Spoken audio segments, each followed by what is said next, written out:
Hola, buenos días. Soy Nico.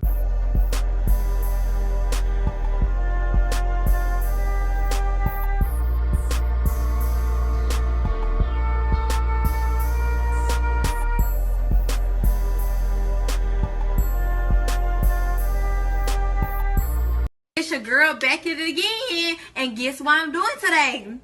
I am complaining.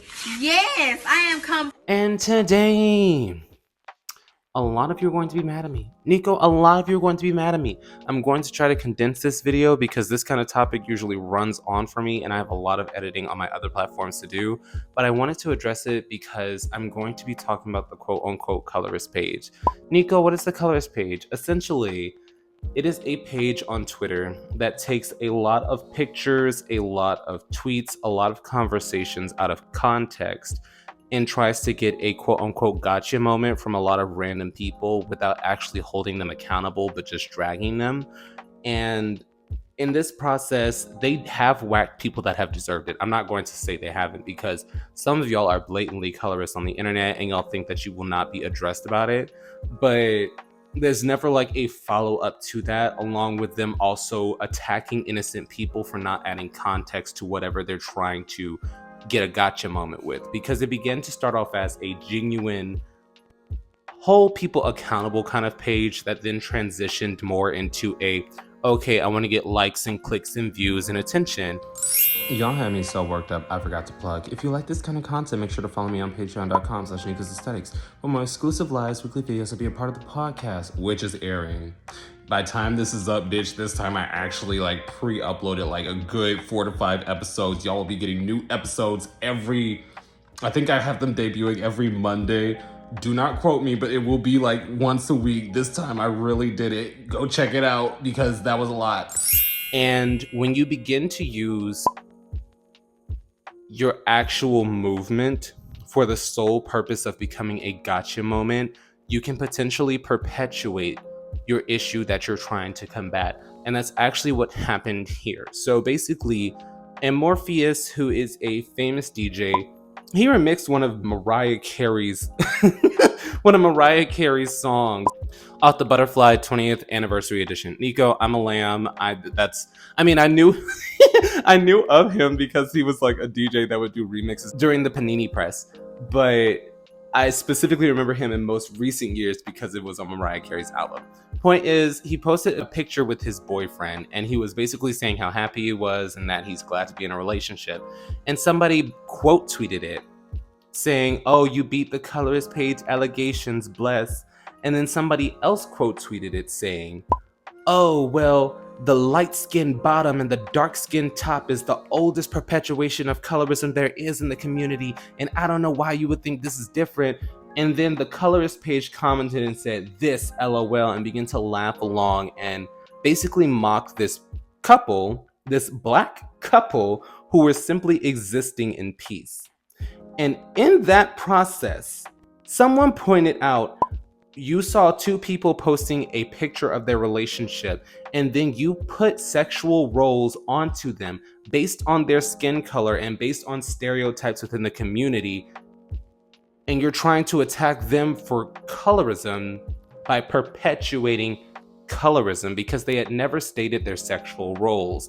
And once this happened, the greater dialogue of what I have been saying for ages finally came into fruition, basically. Nico, when I talk about colorism on my channel, because I was one of the first people to publicly address colorism within the gay community, not as in a, oh, woe is me, because I'm a lighter skinned person. I'm not like obtuse.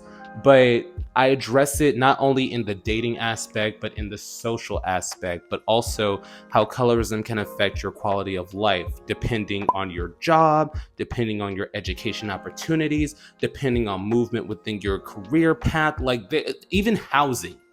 Colorism truly affects people, but a lot of people on Twitter, especially this quote unquote colorist page, has turned it more into a gotcha moment. I'm gonna read you, and we're not gonna actually have a dialogue on what this causes in real life. And that's why I always just sit here and ignore it, because at the end of the day, y'all reading people, y'all dragging people, that's not necessarily going to change the way they navigate and think in reality. It's not. If anything, that is going to reaffirm their beliefs, and then it's going to just stay as a stagnant conversation. And that's why in my conversations, I never go low, I never go lowbrow, I never drag or disrespect people, because I want to have an actual dialogue to spawn from it. But in this moment, it was to the point that the thirst for clicks and views caused this page to blatantly perpetuate what they were against. And a lot of people started to add into the conversation, basically saying the old argument of y'all like to add ill will to anyone having conversations y'all just don't want to address, because at the end of the day, you're probably perpetuating it yourself or something to that form.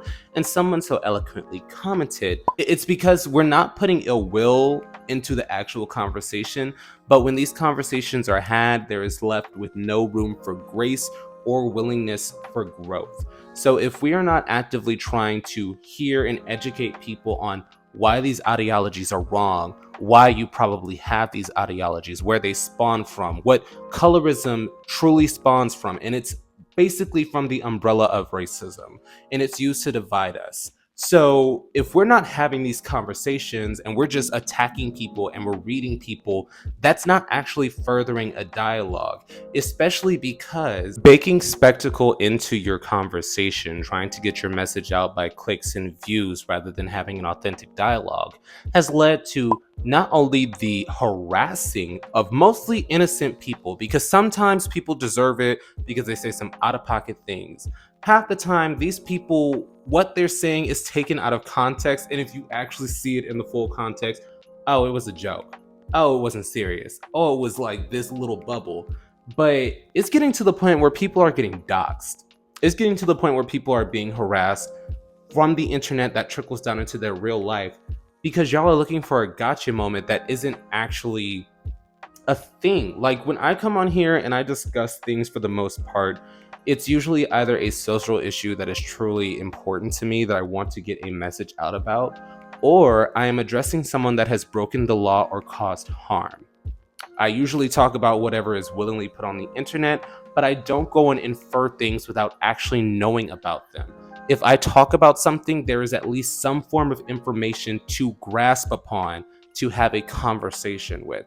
So in this particular situation, when the backlash started coming back to the Colorist page, basically saying, how are you against colorism when you're perpetuating it by assuming that this couple, the top is the dark-skinned one and the bottom is the light-skinned one, when they have said nothing but posted their happy relationship? They deleted the page. Nico, I understand the page is back now because you can't keep an annoying hoe away forever.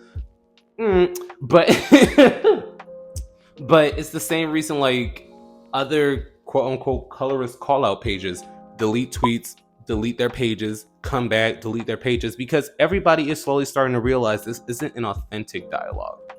Because after the reads, after the nastiness, after the draggings, where do you go? I feel like a lot of these conversations are just being had so people can unleash mean girl energy, but under the guise of social justice. Because half the time, if you are trying to address somebody, if you are trying to have an actual dialogue on a social issue, you do not go to calling them derogatory names. I was in speech and debate from high school to college. That will get you disqualified. Girl, that is not how you have a productive dialogue. Because at the end of the day, all they're going to remember is, oh, you got red. Oh, they dragged you. Oh, they did this. They did that. But they're not going to actually talk about the root of the issue, which is supposed to be colorism.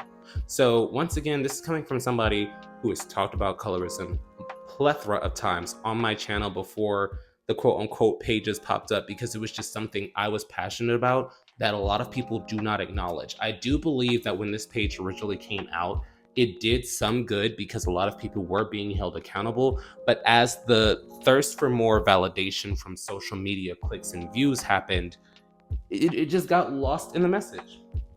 It truly got lost in the message, and it began to be more of a form of, okay, well, if I can't find somebody that says something colorist, I'm going to prompt them to get dragged. I'm going to DM them saying, so why is your likes full of this?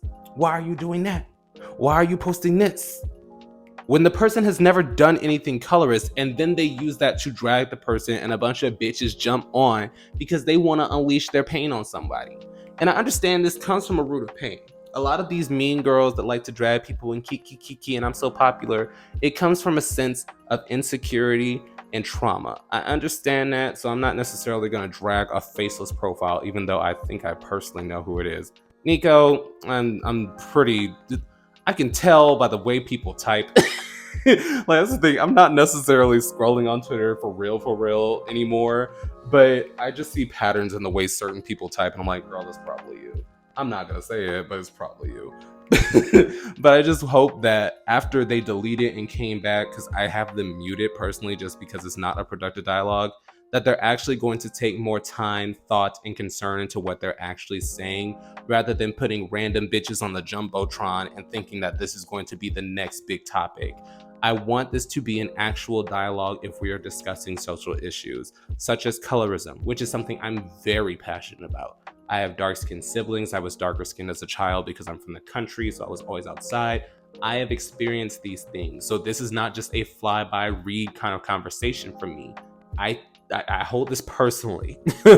So definitely drop your opinions down below. How do you feel about people addressing social issues with spectacle, basically trying to bring in an audience to their conversation through reads and dragging and ending up perpetuating what they were against in the beginning by doing so? Because this is happening all the time. We can see even with the situation with Lizzo. Everybody is body positive, everybody is anti-fat phobia, but as soon as something negative came out about Lizzo, fat phobia was rampant on the timeline. And I'm starting to see that that's what this is. People wait until they can drag you and it's socially acceptable to say these negative derogatory things that they've always had in their heart. Because as someone who was a larger body, Nico, yes, I have abs now, but I have stretch marks and puffy nipples. I was a chunky kid. I would never disrespect somebody's body, even if they did something negative in the public eye. Like, it's an interesting double standard that y'all think it's okay to say these things as soon as something negative comes out about somebody. If you're gonna talk about Lizzo, for example, talk about her case, because the details are disturbing. If you're going to talk about colorism, talk about the societal implications. Talk about how deep this runs just beyond, oh, this person doesn't want to have sex with me. Yes, colorism goes beyond, oh, this person doesn't want to have sex with me. Girl, we should be looking at these issues. If y'all actually use the energy that y'all use to drag bitches for random flyby comments to actually do social work, like, let's say, talking about the O'Shea case. They didn't talk about that. Colorist pages, the pages that all have conversations about this, they didn't address that. If we're going to be talking about social issues, talk about social issues instead of just running your mouth to drag people. But that's just me. You know, bitches get mad when I speak real, but it's just what I do. So at the end of the day, I definitely want to hear your commentary on it as well. How do you feel about people that talk about fluff, that talk about dragging and reading and be negative, but when it's time to actually stand up for a social issue, they're quiet? Because I'm definitely interested in those kind of dialogues. Why are we so interested in spectacle rather than addressing the root of the issue? But let me get off my bleeding heart soapbox because it's hot. It's 3 a.m. and I need to turn my fan back on. So I'll talk to you guys next time. Boom. And now for a brief yet sincere shout out to this week's subscribers, Nicholas A.S. and Cy L. Thank you for your continued support, and I hope I pronounced that correctly because it's a very unique and cool name. And this week's live stream discussion will be over queer media starring heterosexual men. If that sounds interesting to you, definitely tune in.